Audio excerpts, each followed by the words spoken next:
திருப்பூர் மாவட்டம் உடுமலைப்பேட்டையில் உள்ள நேதாஜி மைதானத்தில் 61 முடிவுற்ற பணிகளை தொடங்கி வைத்து முதலமைச்சர் ஸ்டாலின் உரையாற்றி வருகிறார். அதன் நேரலை காட்சிகளை தற்போது பார்க்கலாம். பிரம்மாண்டமான விழாவை ஏற்பாடு செய்திருக்கிறார் மாண்புமிகு அமைச்சர் மு.பி. சாமிநாதன் அவர்கள். அவரை பத்தி சொல்லணும்னா 1986 தமிழ்காக்க இந்திக்கு எதிரான சட்ட நகலெரிப்பு போராட்டத்தில் கலந்துகிட்டு கோவை மத்திய சிறையில் 45 நாட்கள் சிறைவாசம் இருந்தவர். அதிலிருந்து இளைஞரணியில் என்கூட பயணித்தவர். தலைவர் கலைஞரின் அமைச்சரவையிலும் இப்போ நம்ம திராவிட மாடல் அமைச்சரவையிலும் இடம்பெற்றிருக்கிறார். ஒரு வேலையை கொடுத்தா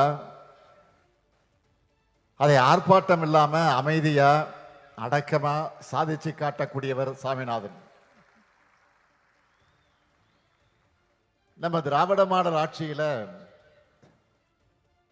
தமிழ்நாடு முழுக்க பல்வேறு தலைவர்களுக்கு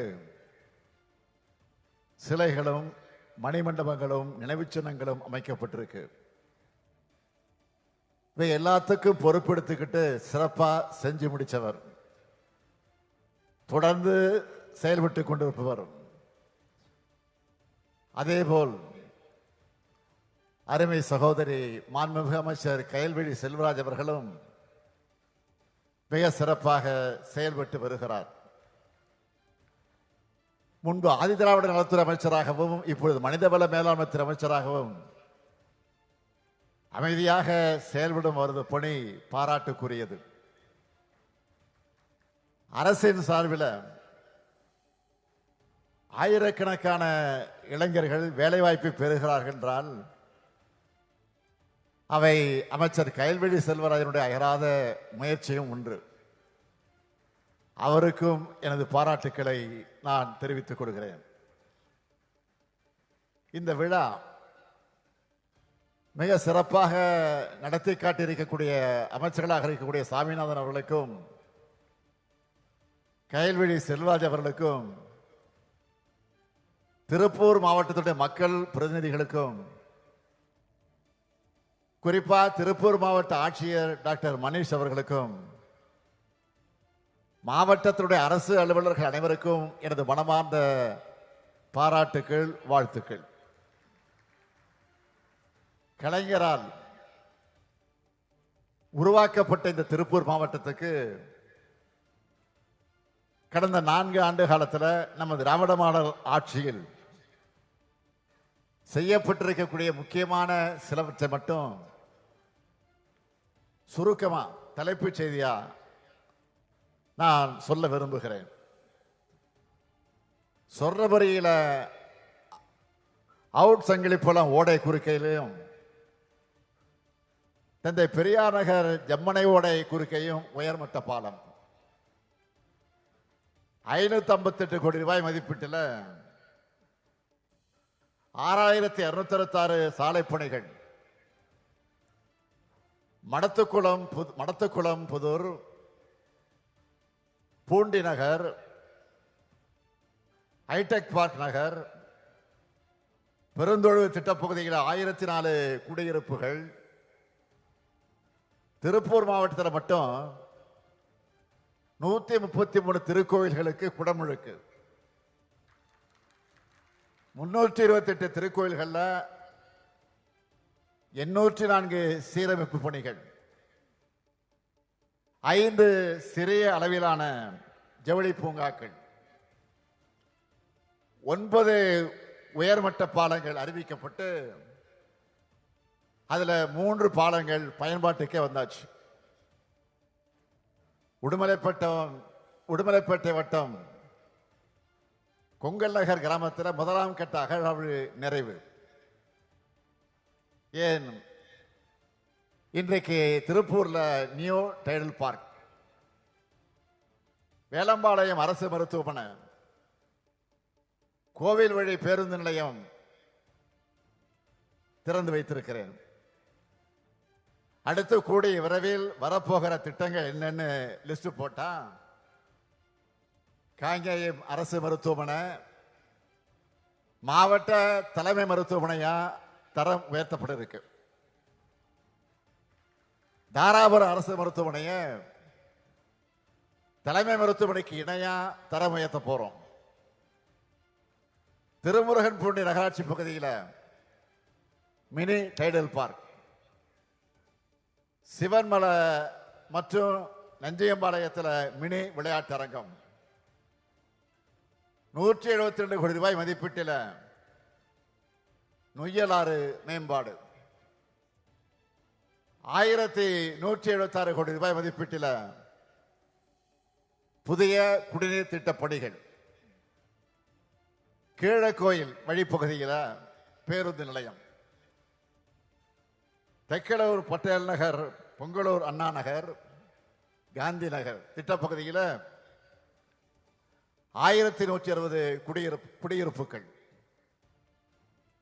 பில்லூர் நீர்த்தேக்கத்தை ஆதாரமாக கொண்ட குடிநீர் மேம்பாட்டு திட்ட புனரமைப்பு திட்டம், முத்தூர், காங்கேயம் 3 நகராட்சிகள், 6 பெருராட்சிகள் மற்றும் 86 ஊராட்சிகளை உள்ளடக்கின 1790 குடியிருப்புகளான கூட்டு குடிநீர் திட்ட புனரமைப்பு திட்டம், காங்கேயம், வெள்ளகோயில், தாராபுரம், குண்டடம், பொங்கலூர், பல்லடம், மூலனூர் ஆகிய 7 ஊராட்சி ஒன்றியங்களுக்கு கூட்டு குடிநீர் திட்டம். இப்படி இன்னும் நிறைய இருக்கு. மொத்தமா சொல்லணும்னா 10,491 கோடி ரூபாய் மதிப்பீடான வளர்ச்சி பணிகள், நலத்திட்ட உதவிகள் திருப்பூர் மாவட்டத்திற்கு செய்யப்பட்டிருக்கு. இவ்வளவு சாதனைகளையும் 4 ஆண்டுகள்ல நம்ம திருப்பூருக்கு நாம செஞ்சிருக்கிறோம். ஆனா அதிமுக ஆட்சியில திருப்பூரின் வளர்ச்சிக்காக குறிப்பிட்டு சொல்லும்படியா ஏதாவது செஞ்சிருக்காங்களா? அதிமுக ஆட்சி காலத்தில் திருப்பூர் எந்த அளவுக்கு புறக்கணிக்கப்பட்டுச்சு என்பதற்கு ஒரே ஒரு எடுத்துக்காட்டை மட்டும் நான் சொல்ல விரும்புகிறேன். 2006 முதல் 2011 வரையிலான கழக ஆட்சியில திருப்பூரினுடைய போக்குவரத்து நெரிசலை குறைப்பதற்காக அன்றைக்கு முதலமைச்சராக இருந்த தலைவர் கலைஞர் அவர்கள் 3 ரயில்வே பாலங்கள் உட்பட 5 பாலங்களை கட்டுவதற்கு ஆணையிட்டார். ஆனா 2011ஆம் ஆண்டு அதிமுக ஆட்சிக்கு வந்த உடனே அந்த பணிகளை எல்லாம் முடக்கிட்டாங்க. 2021ஆம் ஆண்டு மீண்டும் கழகம் ஆட்சி மலர்ந்ததுக்கு பிறகுதான் மீண்டும் அந்த பணிகளை முழுவீச்சில் இப்ப நம்ம செஞ்சுட்டு வரோம். எஸ்ஆர்சி மில் அருகே மன்னரை ரயில்வே மேம்பாலம், திருப்பூர் சிக்கண்ணா அரசு கலைக்கல்லூரி அமைச்சிருக்கக்கூடிய கல்லூரி சாலையிலிருந்து மங்கள சாலை வரை ரயில்வே மேம்பாலம், திருப்பூர் யூனிவர்சல் தியேட்டர் பகுதியில் இருந்து மாநகராட்சி பூங்கா வர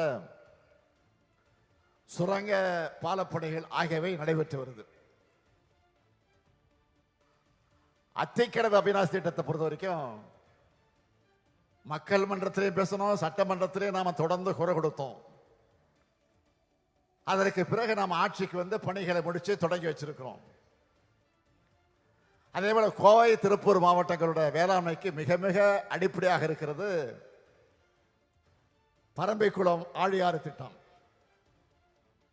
பெருந்தலைவர் காமராஜர் ஆட்சி காலத்திலிருந்து இது உருவாக்கப்பட்டுச்சு.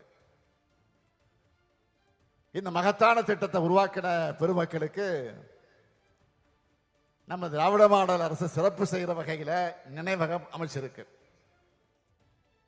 இந்த நிகழ்ச்சியை முடிச்சுட்டு அடுத்து அங்கதான் நாங்கெல்லாம் போக போறோம். 4 லட்சம் ஏக்கர் பரப்புக்கு பாசனம் தரும் பரம்பிக்குளம் ஆழியார் திட்டம் அமைய காரணமான பெருந்தலைவர் காமராஜர்,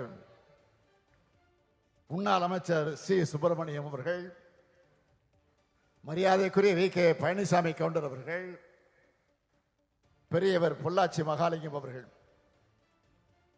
இந்த 4 சிலைகளுடன் கூடிய அரங்கத்தை நம்ம அரசு அமைச்சிருக்கு.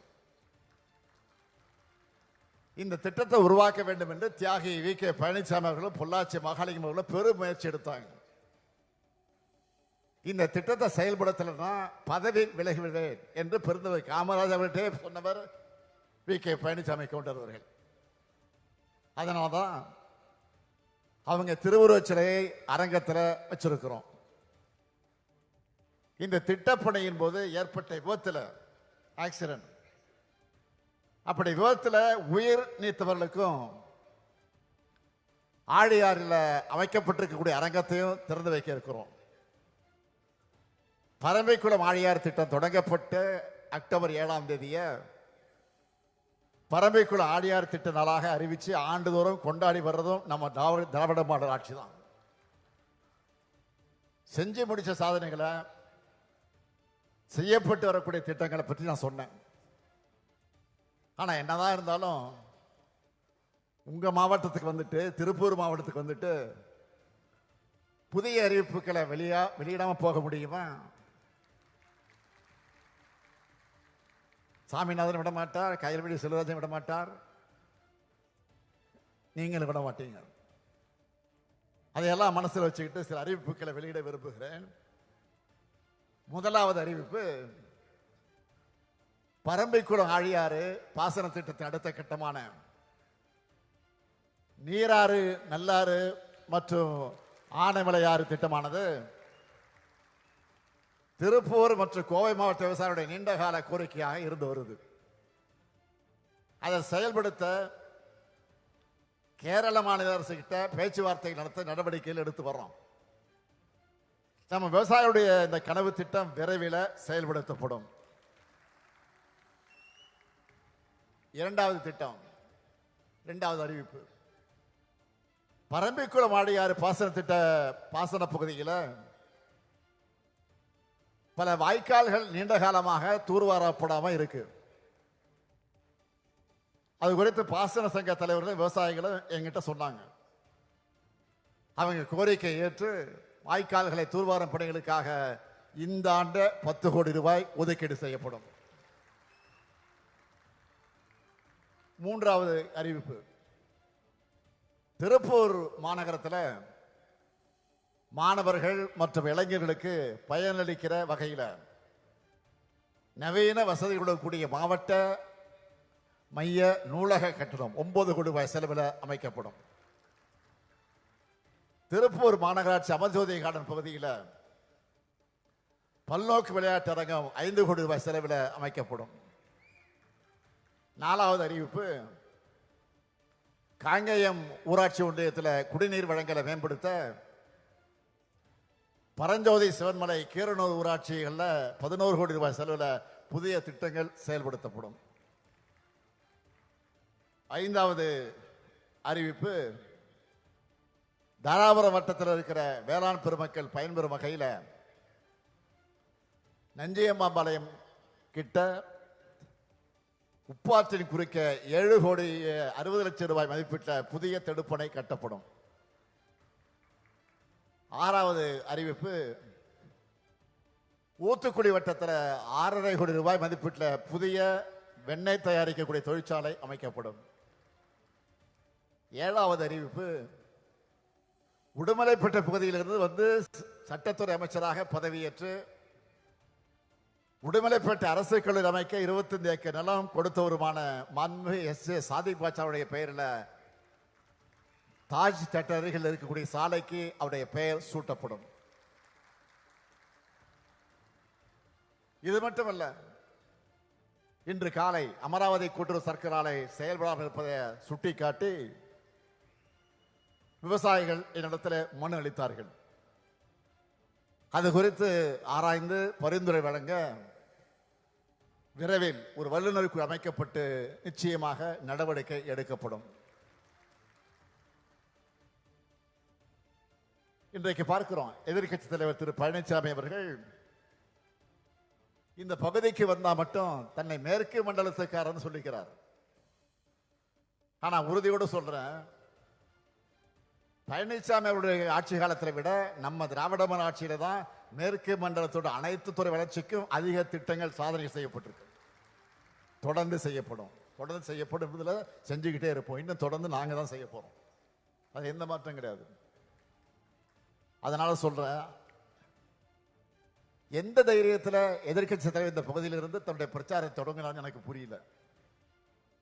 ஆனா நிச்சயமா சொல்றேன், அதிமுகவோட 2026 தேர்தல் தோல்வி இங்கிருந்து தான் தொடங்க போகுது.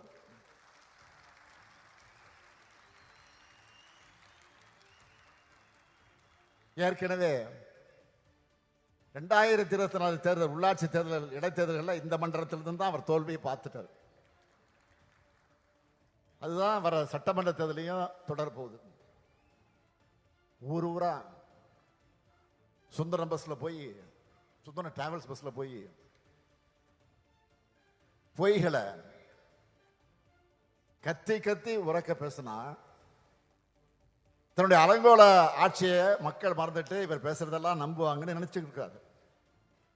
ஆனா அவர் ஆசையில மண் விழுற மாதிரி உங்களுடன் ஸ்டாலின், நலங்காக்கு ஸ்டாலின், நம்ம அரசோட திட்டங்கள் மக்கள்கிட்ட பெரிய இட்டாயிடுச்சு. அந்த வைத்தறிச்சல்ல தான் திமுக அரசு மேலும் மேலும் ஸ்கோர் பண்ணிவிடக்கூடாது, மக்களுக்கு நன்மை நடந்துடக்கூடாதுன்னு மக்கள் நலத்திட்டங்களுக்கு தடை விதிக்க நீதிமன்றம் போனாரு. ஆனா நீதிமன்றம் என்ன சொன்னது? அரசியல் காழ்ப்புணர்ச்சியை தீர்த்துக்க நீதிமன்றத்தை நாடுறது தப்புன்னு சொன்னது மட்டும் இல்ல, நம்ம அரசுக்கு முன்னாள் அமைச்சர் சி.வி. சண்முகம் 10 லட்சம் ரூபாய் நன்கொடை தர மாதிரி மாண்புமிகு உச்ச நீதிமன்றம் ஃபைன் போட்டு அனுப்பிட்டாங்க. இது உங்களுக்கு அவமானமா இல்லையா? அது மட்டும் இல்ல, பொருளாதார வளர்ச்சியில இந்தியாவில பெஸ்ட் மாநிலம் தமிழ்நாடு தான் நாங்க சொல்லல, அவங்க கூட்டணியில் இருக்கக்கூடிய ஒன்றியத்துடைய பாஜக அரசே அறிக்கையை கொடுத்திருக்கு. இப்படி தொடர்ந்து அவருக்கு அடிமேல் அடிவிடுது. இதனால விரக்தியின் உச்சத்துக்கு எதிர்க்கட்சி தலைவர்கள் போயிட்டாரு. அதனாலதான் முதலமைச்சருங்கிற மக்கள் அளிச்ச பொறுப்புக்கு கூட மரியாதை தராம தரந்தாழ்ந்து என்ன ஒருமையில பேசிட்டு வர்றாரு. அதை பத்தி எல்லாம் நான் கவலைப்படல. இன்னும் பேசுங்க, இன்னும் இறங்கி பேசுங்க, நாங்க அதை பத்தி கவலையே படல. எங்க பணி மக்கள் பணி. உங்களுக்கெல்லாம் பதில் சொல்லி என்னுடைய நேரத்தை வீணடிக்க நான் விரும்பல. என்னை பொறுத்த வரைக்கும் பேச்ச குறை, செயல் நம்ம திறமையை காட்டணும். ஏதோ தன்னை எம்ஜிஆர் நினைச்சுக்கிட்டு, ஜெயலலிதா அம்மையார் மாதிரி நினைச்சுக்கிட்டு சவுண்டு விடுறாரு. ஆனா பாவம் அவருக்கு தெரியல, அவருடைய வண்டி கிளம்புனதும் அவங்க கட்சிக்காரங்களை, சொந்த கட்சிக்காரங்களை என்ன கமெண்ட் அடிக்கிறாங்கன்னு அவருடைய எந்த சதி திட்டமும் நம்ம அரசோட சாதனைகளை முன்னாடி எடுபடலை, இனியும் எடுபடாது. நம்ம திராவிட மாடல் அரசை பொறுத்த வரைக்கும் ஒவ்வொரு மாவட்டத்துக்கு தேவையானதை பார்த்து பார்த்து அவன் செயல்படுத்திட்டு வரோம். அனைவருக்குமான நல்லாட்சி நடத்திட்டு வரோம். இந்த நல்லாட்சி என்னாலும் தொடரணும் தான் மக்களாகிய நீங்கள் விரும்புறீங்க.